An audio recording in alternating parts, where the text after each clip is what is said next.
Na Constituinte de 1823 se discutiu quanto à criação de 2 cursos jurídicos e pensou-se, naquela época, nos locais ideais para a instalação destes cursos. Essas 2 faculdades, uma ao norte e outra ao sul, é o começo desse processo de autonomia. Ela completa a independência, coroa a independência brasileira, né?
Já no período colonial, os próprios jesuítas queriam ter fundado escolas superiores no país e eles foram impedidos. Eles só puderam criar as escolas, os grandes colégios que eles tinham na Europa inteira, no caso de Portugal, só no Reino mesmo, não no ultramar, como se dizia. Então havia uma grande expectativa. Os brasileiros que queriam se instruir, que queriam se formar, precisavam ir a Lisboa, a Coimbra, né? De modo que tinham que ir à corte. Essas 2 instituições são criadas justamente poucos anos depois da proclamação da independência. O objetivo, um dos objetivos pelo menos, era o de criar uma elite administrativa e jurídica formada no Brasil. Dom Pedro I pensou nisso e criou, 5 anos após a independência do Brasil, em 1827, no dia 11 de agosto, as 2 primeiras faculdades de Direito, que o objetivo era de preparar os administradores e os políticos brasileiros.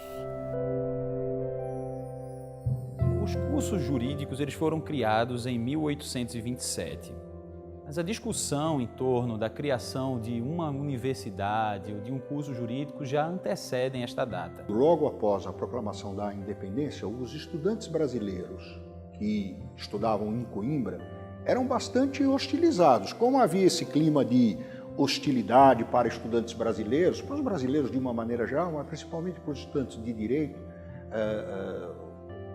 a discussão a respeito da criação de cursos jurídicos no Brasil foi acelerada por estas 2 razões. Criar a elite nacional e evitar os constrangimentos pelos quais os brasileiros vinham passando em Coimbra. O curso jurídico, originalmente, é chamado Curso de Ciências Jurídicas e Sociais. Isso já remete necessariamente à ideia de que não se trata apenas de estudar rigorosamente o direito, mas também estudar as ciências sociais.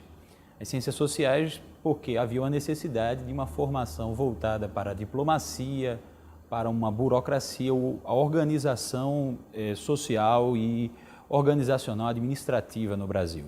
Desde delegado de polícia, até ministro, até embaixador, até primeiro-ministro, na época que o Brasil era um regime parlamentarista monárquico, vieram das 2 faculdades de Direito.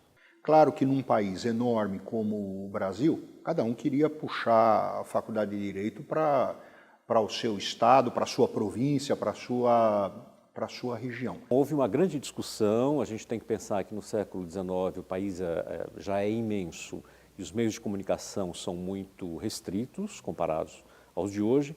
Então havia essa ideia de que nós deveríamos ter 2 escolas, uma no norte e uma no sul. Houve várias propostas.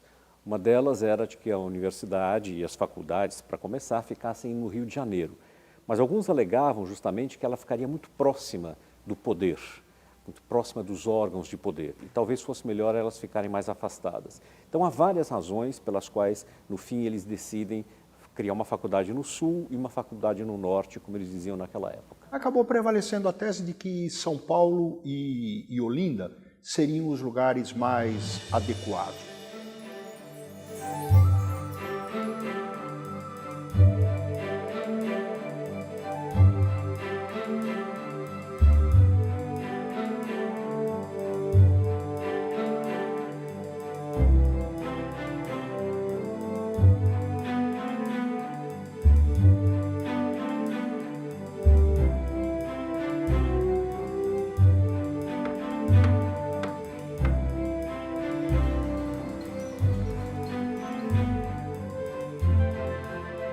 Não é só importante a gente pensar na fundação dos cursos jurídicos em 1827, 5 anos depois da independência.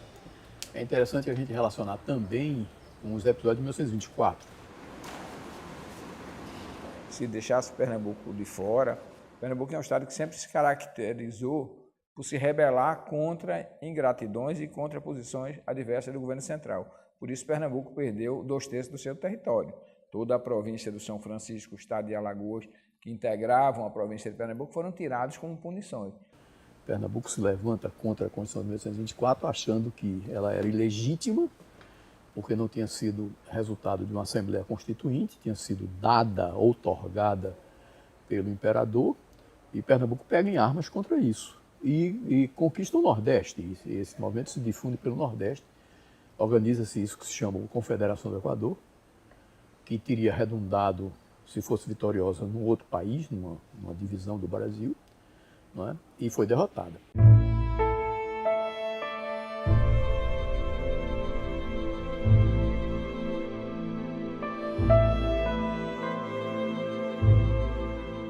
Diante de fatos como esse, era preciso evitar que o Brasil se fragmentasse como a América Hispânica se fragmentou. A obsessão do Dom Pedro I, a obsessão do Dom Pedro II e dos seus primeiros ministros e ministros era a fragmentação do Brasil. E essa rebeldia de Pernambuco vai, de certo modo, se amortecer exatamente com a Faculdade de Direito, com os estudos constitucionais que a Faculdade de Direito vai proporcionar, né? Exatamente essa meditação, essa análise da Constituição do Império vai desenvolver aqui em Pernambuco uma corrente moderadora, uma corrente de opinião moderadora contra os radicalismos que tinham acontecido em 1824. De modo que a criação da faculdade aqui é absolutamente fundamental para a história geral do Brasil e para a história de Pernambuco especificamente. A localização da faculdade lá foi por óbvios motivos políticos.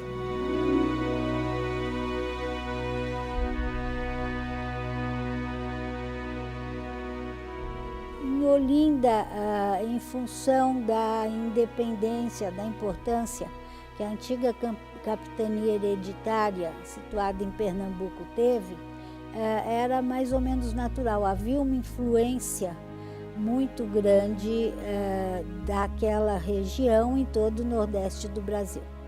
Agora, com relação à criação do curso em São Paulo, tem um aspecto quase que folclórico.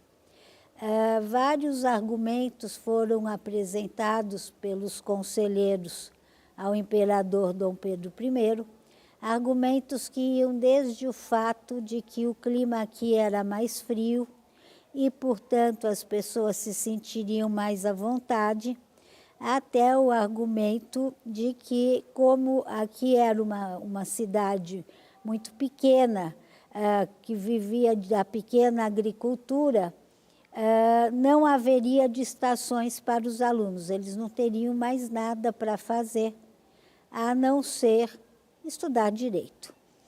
E o argumento mais importante foi o fato de que São Paulo estava no caminho, próximo ao Porto de Santos, o que facilitaria a vinda dos estudantes do sul do país e também de Minas Gerais. Naquela época mesmo era muito simples a vida que se tinha em São Paulo. São Paulo não era uma cidade com muitas atrações, uma cidade pequena. E imaginava-se então que os estudantes, vindo para cá e não tendo o que fazer, tivessem efetivamente que estudar. E optou-se especificamente em Pernambuco, a cidade de Olinda, que à época era a capital. A Olinda deixa de ser capital, passando a ser o Recife, em 1827. E Olinda nas discussões, foi mencionada como um local em que os estudantes poderiam viver uma vida tranquila e ali desenvolver as suas atividades acadêmicas.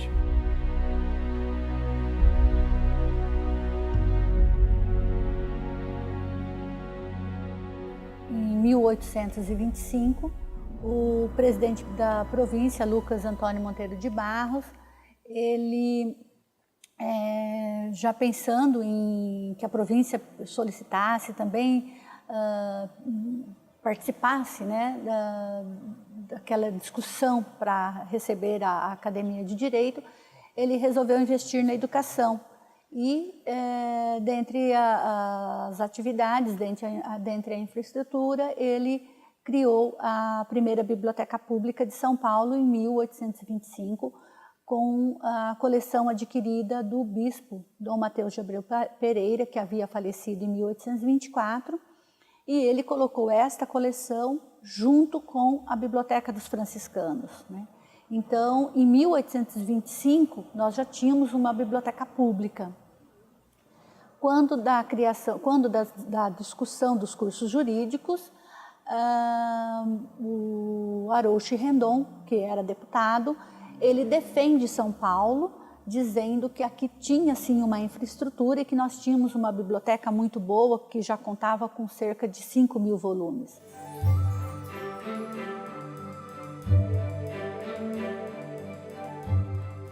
Naquela época, São Paulo é uma cidade pequena, tem cerca de 10.000 habitantes, segundo alguns historiadores. Ela é uma cidade pequena, é uma cidade de passagem, porque a economia de São Paulo é uma economia de passagem. O café ainda não é aquela cultura que virá a ser importante ao longo do século XIX. E é uma cidade, quando a gente vê as descrições da época, relativamente bucólica. Todo mundo fala ainda da garoa, que à noite desce uma neblina, a cidade fica toda quieta. Essa era um pouco a situação da cidade de São Paulo.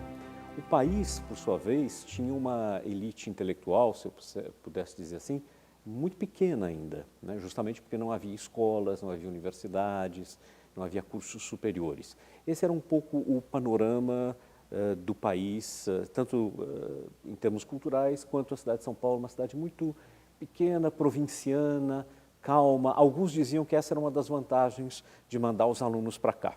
De repente chegaram aí jovens, né, fazendo festas, fazendo serenatas, começaram a fazer peças de teatro, fazer literatura, né? Álvares de Azevedo estudou aqui, né? Escreveu o livro A Noite na Taberna. A história da cidade de São Paulo, indiscutivelmente, representa uma virada na história da cidade. Porque São Paulo passou a ter, digamos, uma população duplicada. Além da população que habitava aqui a cidade, a população também dos estudantes. E essa população de estudantes e de professores introduziu na cidade hábitos culturais que até então a cidade não tinha. Então, a Faculdade de Direito em São Paulo passou a ocupar um espaço cultural de uma referência intelectual que a cidade antes desconhecia. Multiplicou-se o número de livrarias, o número de casas teatrais, o número de saraus, de gabinetes de leitura. Tudo isso cresceu muito com a vinda da faculdade, com a instalação da Faculdade de Direito em São Paulo. E praticamente tudo que se fazia aqui na Faculdade de Direito ganhava enorme repercussão na cidade e no país, porque aos poucos, enfim, foram saindo os primeiros alunos, os primeiros egressos, isto vai formando uma elite nacional, uma elite que se espalha por todo o país. Então, o impacto foi extraordinário desde o início. Havia muita expectativa em relação à criação dos cursos jurídicos, e isto mudou completamente a cidade de São Paulo e teve uma importância fundamental para a formação. de elites intelectuais e políticas, político-administrativas do Brasil. Toda a literatura jurídica, e não apenas literatura jurídica produzida no século XIX, é basicamente uma literatura produzida aqui em Olinda, ainda que as gráficas não estivessem todas em São Paulo, muita coisa fosse impressa no Rio de Janeiro ou até mesmo na Europa. Depois da criação do curso, a biblioteca cresceu muito, se expandiu muito. O próprio comércio de livros na cidade de São Paulo e no Brasil ganhou um impulso depois da criação dos cursos.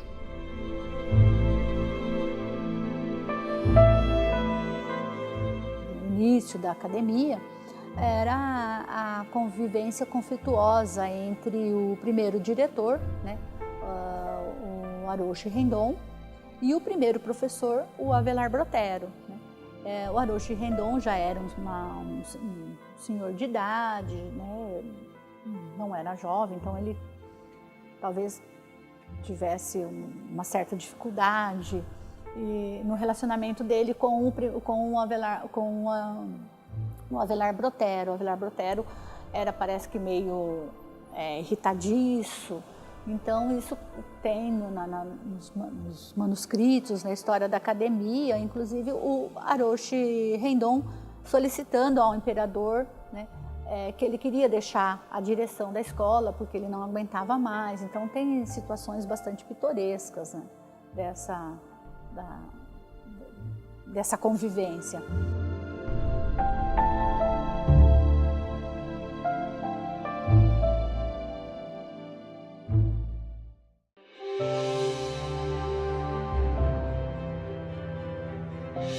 O primeiro diretor nomeado é o Marquês de Olinda, mas o Marquês de Olinda não pôde assumir, porque ele estava lá na política do Rio. Então, é um diretor substituto, que é a grande alma da faculdade dos primeiros tempos, é Lourenço José Ribeiro. Ele é o diretor e é também o professor da primeira cadeira.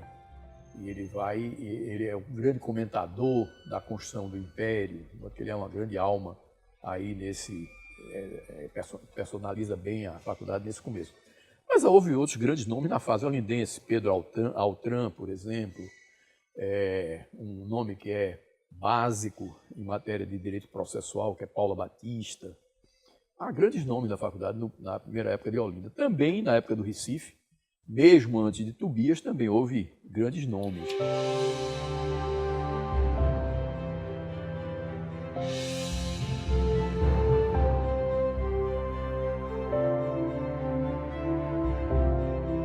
Clóvis Bevilacqua, no livro História da Faculdade de Direito do Recife, diz que o Frei Bandeira de Melo informou que todo o lanço do primeiro andar do mosteiro e mais uma sala no andar térreo da parte do mosteiro que dá para o mar fora reservada ao curso jurídico. O salão principal da faculdade era esta grande sala por cima da sacristia. O atual capítulo era a sala do quarto ano, e a sala por cima do referido capítulo servia de sala de aula para o primeiro e o quinto ano. As 5 celas que ficam entre a sala do primeiro e quinto ano e o salão serviam as 2 salas mais próximas do salão, de secretaria, e as 3 salas contíguas de gabinete de estudo para os leitos. Então, o curso jurídico ele foi instalado, efetivamente, no Mosteiro de São Bento em 1828. Ele foi criado em 1827, mas instalado em 1828, em maio de 1828, e as aulas iniciaram em junho de 1828. Bom, isso é um mosteiro, então um local de oração, e o mosteiro foi escolhido porque se tratava de um local em que havia muitas salas disponíveis, porque desde o final do século XIX já havia a proibição, ainda sob o Império Português, havia a proibição do ingresso de noviços. Então o mosteiro estava meio que subutilizado. Então o Mosteiro de São Bento foi escolhido, esta sala que funcionou como uma biblioteca da faculdade, algumas salas de aula que serviram, algumas celas inclusive serviram como salas de aula. mas a vida monástica não se mostrou compatível com uma vida universitária. E, em razão disso, surgiram alguns reclamos, tanto da parte dos monges, como também da parte dos próprios estudantes, em razão da estrutura precária do mosteiro para abrigar aquela escola. Então, pensou-se numa solução. O antigo Palácio dos Governadores, que fica próximo ao Mosteiro de São Bento, aqui em Olinda, como sendo um local apropriado para que pudesse ser sediada a Faculdade de Direito, à época chamada Academia. Em 1854, quer dizer, 26 anos depois, ela sai do mosteiro, ela é transferida aqui para o Recife. Ela tem esses 26 anos de vida olindense. No Recife, ela passa por alguns prédios também antigos, um deles era chamado Pardieiro, etc. O curso é transferido do antigo Pardieiro, ou do velho Pardieiro, como assim foi denominado, inclusive pelo imperador Pedro II, para a Praça 17, no centro do Recife, no antigo Colégio dos Jesuítas. Até se fazer a construção desse prédio em que nós estamos, que é do começo do século XX, 1910.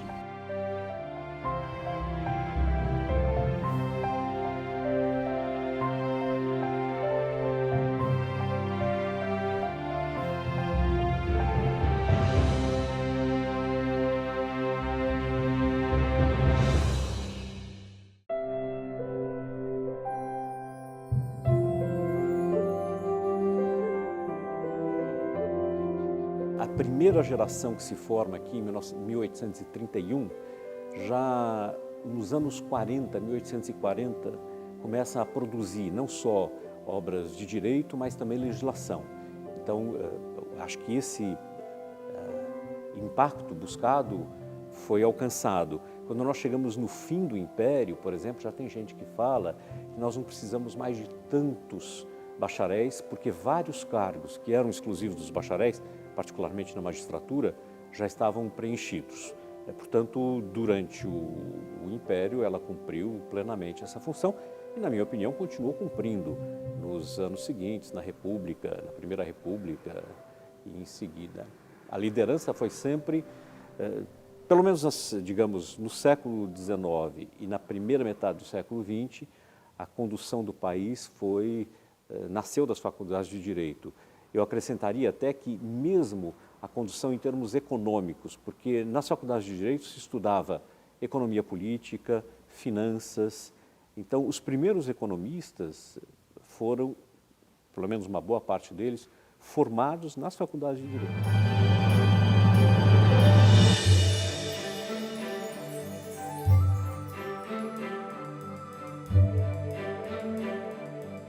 Tobias Barreto, né, que dá nome à nossa casa, a Casa de Tobias Barreto, Clóvis Bevilacqua, Epitácio Pessoa, que foi presidente do nosso país e foi professor por um tempo da nossa Faculdade de Direito. Joaquim Nabuco, Rui Barbosa, Castro Alves, todos esses nomes passaram por aqui. O Tobias Barreto. Então você teve digamos, os principais atores do mundo jurídico ou passavam por São Paulo ou passavam por Pernambuco. E havia uma interligação. Por exemplo, pessoas como Rui Barbosa estudaram cá e lá. Castro Alves estudou lá e cá. Essas duas faculdades, o que é que ensinavam? Ensinavam as ordenações do reino. Ordenações afoncinas, do rei Dom Afonso de Portugal, manuelinas, do rei Dom Manuel de Portugal, e filipinas, que vinham da Idade Média até o Renascimento. Essas ordenações estavam completamente ultrapassadas pela realidade. Era preciso criar um Código Civil, antes de mais nada, para organizar a sociedade civil brasileira. Era preciso organizar um Código Comercial, que foi o primeiro, antes do Código Civil, ainda na monarquia. Era preciso organizar um Código Penal, que tardou na República, só veio no século XX. As ideias que chegam inicialmente para o curso jurídico, o curso de Ciências Jurídicas e Sociais, são ideias, evidentemente, transmitidas através de obras que eram a semelhança do curso jurídico de Coimbra, adotadas. Então, nós temos obras basicamente do direito português, obras com influência, em certo sentido, do chamado jusracionalismo francês, ou de linha, evidentemente, francesa, mas muito mais aquela linha daquilo que se praticava em Portugal, em Coimbra. A partir de meados do século XIX, nota-se já o influxo de outras ideias. E aqui, no caso do curso jurídico pernambucano, nós tivemos com mais força, principalmente após a segunda metade do século XIX, o influxo de ideias alemães e de outras ideias francesas, principalmente com a Escola do Recife. Elas tinham uma ênfase muito grande na praxis jurídica. Eram faculdades, inclusive, com a cadeira de Economia Política em 2 semestres. A ênfase delas nunca foi em filosofia do direito. Sociologia do direito ainda não era conhecida, mas filosofia do direito já existia. Nunca foi. Nunca. A ênfase era administrativista e economicista. Era essa a visão que eles tinham. Tobias é um homem magnífico, um homem sem época. Até hoje ele é moderno em suas concepções libertárias. E o sergipano, que veio estudar em Pernambuco, veio estudar na Universidade de Pernambuco. E construiu não só um direito, mas uma poética, uma filosofia encantadora. Porque o argumento de Tobias, com razão, secundado por Silvio Romero, Tobias veio de Sergipe para o Recife, onde veio a falecer como professor da Faculdade de Direito, e Silvio Romero veio de Sergipe para o Recife, do Recife prosseguiu para o Rio de Janeiro, onde se tornou um dos fundadores da Faculdade de Direito do Rio de Janeiro e da Academia Brasileira de Letras. Ambos vinham da chamada Escola do Recife, que era um movimento de ideias em torno de Tobias. E de Silvio, não esqueçamos a importância de Silvio Romero. O que ambos diziam, sobretudo Tobias, é que todo esse praxismo, todo esse administrativismo das 2 faculdades estava baseado em conceitos arcaicos ou anacrônicos e que era preciso modificá-los completamente.